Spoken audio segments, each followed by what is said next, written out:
ভিডিওটি ভালো লাগলে চ্যানেলটি অবশ্যই সাবস্ক্রাইব করবেন এবং পাশে থাকা বেল আইকনটি বাজিয়ে দিবেন। আসসালামু আলাইকুম ভিউয়ার্স, বরাবরের মতন নতুন আরও একটি ভিডিও নিয়ে আপনাদের সামনে হাজির হলাম। Jockey plain machine model number 900C monitor touch. এই মেশিনে কিভাবে নাইফ সেটিং করবেন সেই বিষয় আজ আপনাদের সাথে শেয়ার করব।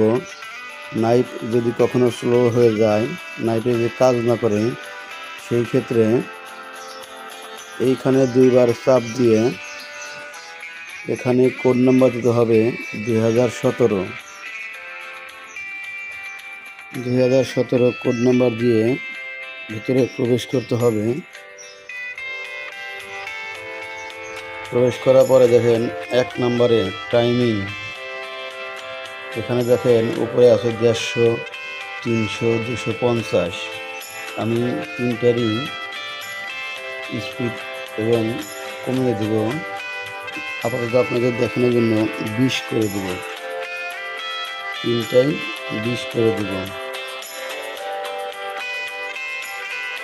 দেখেন তিনটায় 20 করে দেওয়ার পরে চালিয়ে দেখাবো নাইফের স্পিড কীভাবে কমে যায়।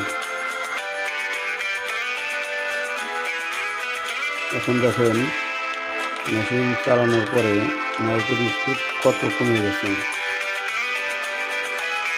এখান থেকেই মূলত নাইফের স্পিড সেটিং করতে হবে।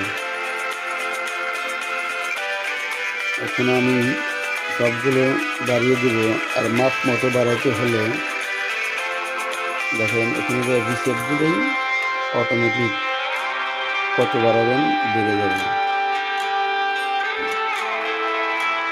যদি ভিডিওটি ভালো লেগে থাকে লাইক, কমেন্ট এবং শেয়ার করবেন, আর চ্যানেলটি যদি সাবস্ক্রাইব করে না থাকে সাবস্ক্রাইব করে দেবেন।